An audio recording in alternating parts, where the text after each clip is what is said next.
NCN Sports is brought to you by Bank of the Valley. Together we go further. And by Bo's West Sports Bar and Grill.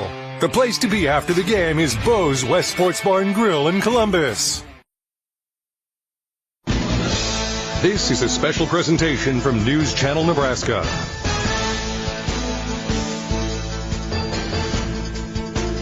This broadcast is presented by Currency. Does your business need financing for equipment, trucks, or trailers? All you need is Currency. Visit gocurrency.com. Faith Regional Health Services. When you need exemplary care, have faith. And by Midwest Bank. Midwest Bank is always ready to lend a hand in the communities that they serve. Log on to MidwestBank.com to find out more. Welcome to the second game in the boys varsity game between SCOTUS and Lakeview, presented by Nebraska Public Power District. Always there when you need us. I'm Kyle Mathas, joined by Lou Siefker, and this should be a good one. The girls varsity for SCOTUS winning by 30 points, and this boys game between two teams evenly matched at 4-4. It should be an absolute dandy. Have another SCOTUS versus Lakeview final here in the Columbus Holiday Tournament, this time on the boys varsity side. Like I said, I'm Kyle Mathas, joined by Lou Siefker. Big games today. And we'll start with the player to watch for Lakeview, Jacob Dawson. What do you see out of him?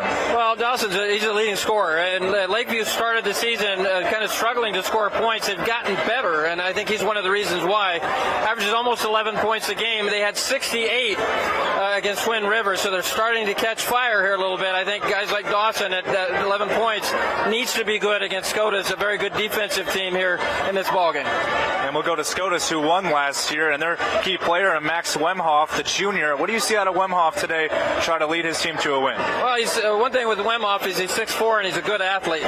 He's got some size advantage over Lakeview, who's not quite as big and very young. I think Wemhoff's a guy who could have a big game if he's able to exploit some of the youth for Lakeview and be able to get the ball in some advantageous situations underneath the basket. He's a good player. He'll be big for SCOTUS in this one. One of the big storylines coming into today is the advantage that SCOTUS has in terms of their roster size. 13 players for SCOTUS and only 10 for Lakeview. That's because they're missing two of their players, and Jacob Tensky as well as Grayson Vogt. So they're missing two players. How does that roster size, having three more players, does that play any of an advantage coming into today? I guess it depends on how much you trust those players. You know, if you've got guys you trust coming off the bench, and certainly the players that you're missing, how much they fit into your rotation. That'll what it will play into. That's what it comes down to. Well, it should be a fun one. Another crosstown rivalry here in the final of the Columbus Holiday Tournament. Should be fun. SCOTUS versus Lakeview coming up next on News Channel Nebraska. Pre-game show is brought to you by Custom Sports. Look great for every game with custom team or business apparel from Custom Sports. Check them out at CustomSportsCo.com.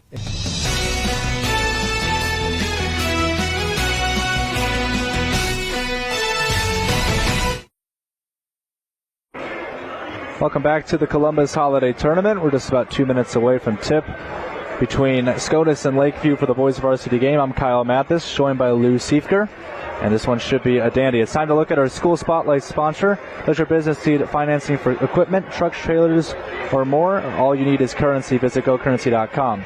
Lakeview, Columbus Lakeview, based in Columbus, Nebraska. 24,000 people is the population, based in Platte County. Enrollment has more girls than boys by 234, and then their mascot is the Vikings. And then their crosstown rivals is SCOTUS High School. Once again, 188 enrollment, but this time more boys than girls by just 6 students. Their mascot are the Shamrocks. And these two teams, kind of like the girls varsity, completely different seasons last year. Columbus Lakeview, 5-18 last year. They actually lost their last game of the season to SCOTUS by 8. But they're already at 4 wins this season for Lakeview, so they're already nearly at the same amount of wins as they got last year at 5. Yeah, program is improving, no question about it. We mentioned 68-57 win over Twin River. The Twin River boys were 5-2, so that's a good win for them, and that puts them obviously in the championship game here today. You mentioned SCOTUS last year, 17-8. They lost in the district final, much like the girls team. One win away from state, lost to Pierce 45-26 in that district final, but they've lost some players, as has Lakeview. But Lakeview is a young basketball team, and you got to feel like this Lakeview team under Tyler Colvin is really starting to build something with this youth. As we mentioned already, 4 wins, 5 last year, 4 this year. So obviously things are going upward. Well, for Columbus, like Lou said, 17-7. But here's the thing. Lou says that it's a young team for Lakeview. Well, SCOTUS lost 6 seniors at the end of last season, and Lakeview lost 5. So both of these teams have kind of new teams coming into this year. We're going to see a completely different game than what we saw last year between these two teams, which was a fun one as well. In the boys' championship game, which was a 42-40 SCOTUS win, which these teams did play 3 times. SCOTUS won in the tournament final 42-40. They played on February 11th, 53-49 win for SCOTUS. The SCOTUS won their final game of the season 52-44 in the playoffs. But obviously, Lakeview would want to come back and get some revenge this time. Yeah, I think you mentioned those scores. All of them were pretty close. 2 points, 4 points, and then 8 points. I mean, I expect a game like that here. I think it's going to be within a few points, probably late in the game. I think this one's going to be much like last year, a very, very close ball game. Absolutely, and Lakeview, obviously, they want to get a win because they're on fire, but so is Columbus. And Columbus comes into this game with 3 straight wins. Lakeview, meanwhile, has won 3 of their last 4 games. Lakeview on a 2-game winning streak. They won on the road, against Clarkson Lee, 54-43, then beat Twin River last night 68-57 to make it here tonight. Meanwhile, Columbus SCOTUS, a win over Humphrey Lindsay Holy Family 51-42 on the road, and then 2 home wins against Lincoln Christian 64-46, and a win last night over Schuyler. They blew them out 74-30 in that win over Schuyler. And now granted, Schuyler, they are struggling this season, but what an impressive win by SCOTUS yesterday. Oh, absolutely. I mean, I think, you mentioned that. Both teams starting to play very well. SCOTUS lost a 5-point game to Pierce on the road, and since then, that win over Humphrey Lindsay Holy Family was a good one, and then they haven't beaten teams that are playing well right now. But you see that they're much like we talked about with Lakeview. SCOTUS is starting to build. They're starting to play very well. And that should make for a good championship game when you've got teams coming in and the confidence is building. And whoever wins this game, they'll be 5-4, but they'll be on a roll, and you just feel that momentum for whoever wins this game. So this is a big one. Also, they'll have trash talking rights until next time they play later on in the season. So here we go. Columbus Lakeview versus SCOTUS Catholic. The boys varsity game is underway. Now SCOTUS girls varsity winning by 30 points, winning the holiday tournament, though Lakeview boys want to have a different result this time. To start with a mid-range jumper, no good, and rebounded nicely by SCOTUS.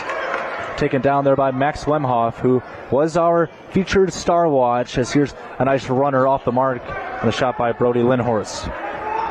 I'm expecting this to be a fast-paced game up and down the court, and there's a charge immediately on Lakeview. This first quarter is sponsored by John Henry's. Our family said, serving yours. Well, first foul, and the foul is going to go on Will Hirota.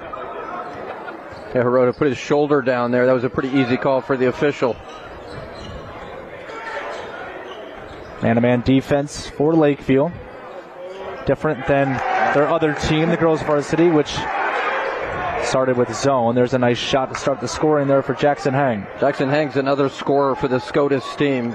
They've got about 3 guys that can really fill it up. If you get everybody going at the same time, this SCOTUS team will be hard to beat. Trap in the corner. They feed down low on the baseline. Bounce pass intercepted nicely by Hang. Hang brings it ahead. Layup's good. Well, it's not only a good steal by Hang, but a good job using his body to shield the defender to finish that play. Hang coming into this game with 9 points per game. Coing Palan, 9.2 points per game, and then Wemhoff with 9.6 points per game. Can't forget about Wemhoff with 8.6 rebounds per game. That's 3-pointer off the mark. First shot by Jacob Dawson, who's also our star watch for Lakeview. SCOTUS up 4-0. They would like to keep the lead, just like the girls varsity did for the entire game, if they can. There's a 3-pointer on the way. Off the back rim and no good by Cohen Palan. Those are the shots. If you're SCOTUS, you want those to go down. That was a wide open look. Lakeview trying to work it. Drive inside. Layup. Won't go. Offensive rebound. Taken. Put back up and in. Levi Hirota. Excellent job by Hirota to crash that glass. Look at the fast-paced play. No good on the shot by Heng. Rebound. Last touched by Wemhoff. And it'll be Lakeview ball. The Scotus defensively has been in a 1-3-1 trying to trap Lakeview. And it's going to behoove Lakeview, if they stay in this 1-3-1, to be patient. And we always talk about ball movement, that the weak side and along that baseline is the weak spot against that zone.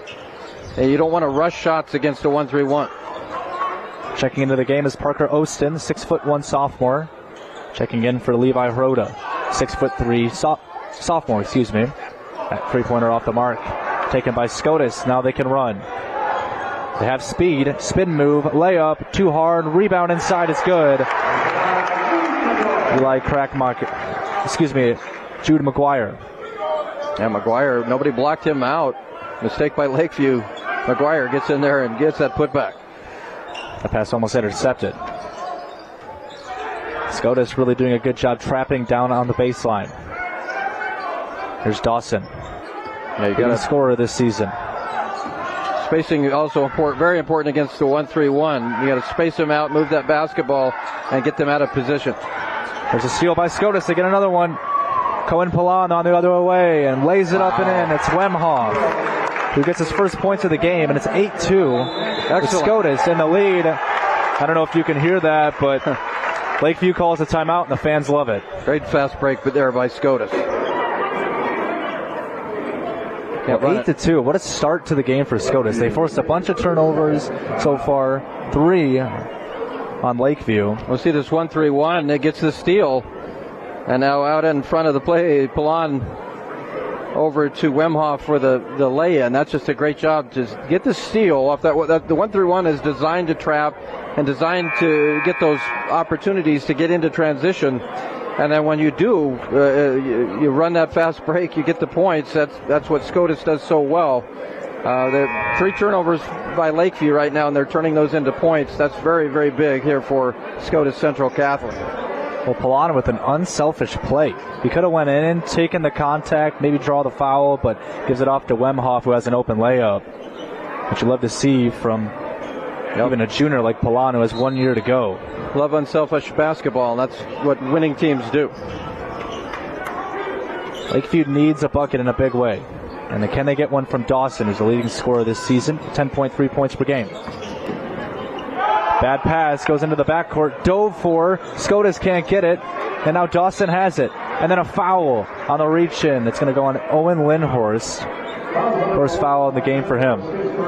I love the effort by Caleb Cameron, but he didn't need to touch the ball. That was going to be an over and back. He dove after the basketball, but it's hard to fault effort like that. That's just a good job diving after the loose ball. To be fair, there's no reason for Scotus to keep that ball alive. That would have been a backcourt violation on Lakeview. Here's a three-pointer from the corner, no good. Rebound, not able to be converted by Logan Tomke.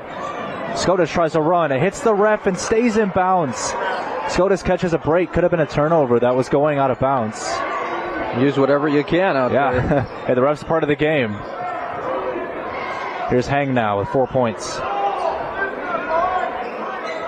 Lindhorst drives baseline on his right. Goes inside. Shot won't go. There's a blocking foul, though, as Lindhorst drove to the rim. This game is brought to you by Zollner Ford Lincoln. Two shots. I'm sorry, Dawson.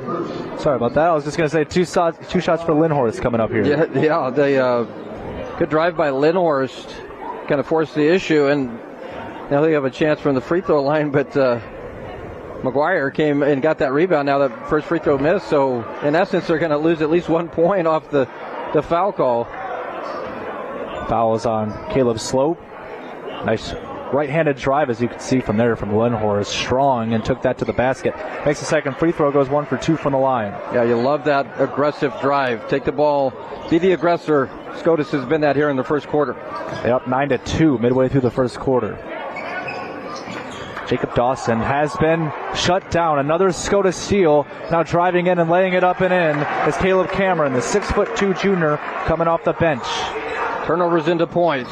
That's been the story so far. Scotus doing a great job of that 1-3-1, turning Lakeview over. That was number 4. Leads to a bucket. Rathbone in the corner gets fouled. Looks like that'll go on McGuire. Some substitutions as well for both teams. 3 players coming in for Lakeview, 2 for SCOTUS. McGuire exits the game after picking up the foul. Well, certainly Lakeview's got to try to get something going against this 1-3-1, try to find some shots. They've struggled so far in this first quarter. And Hang exiting the game as well, 4 points. See if Lakeview can take advantage of this. Nice bounce pass and a drive to the rim. Oston gets his first 2 points. Excellent bounce pass there by Thompson. Lakeview now needs to turn offense into defense here. Working around. Inside, here's Wemhoff posting up, goes with his right, puts it in. That's what you want out of Wemhoff there. Get that into that post area and make plays. As mentioned before, he's a good athlete, he's got some size. And that can be a mismatch in favor of SCOTUS. Nearly a steal. Instead, Oston goes inside. Kicks it in the paint. Back out. Mid-range jumper. Short. Bounces up and down. Fought for a round, and Lakeview takes it down. Craziness is now it's Slope who has it. Goes inside and he's fouled. And this looks like it's going to go on Caleb Cameron. I just want to say that Max Wemhoff is 6'4", and he's not even the tallest guy on the team. Brendan Johannes, 6'5", only a sophomore. So you can see the fight down low by Slope. Yeah, there's a lot of contact in there. Finally, a foul is called. Mentioning Wemhoff, he's just a good athlete at 6'4". Had good ups and a guy that, again, that can be a mismatch down low with his size and athletic ability. Second shot goes in. 11-5 is the score. It's Lakeview. 13-5 is the score. Sorry, they updated the scoreboard a little late. So an 8-point lead for SCOTUS. They go down low looking for Wemhoff. It's kept alive by Wemhoff. What a play. Here's Owen Lindhorst open for 3. It goes off the back rim. Rebounded by Will Hirota. Hirota has numbers. Kicks it back out though.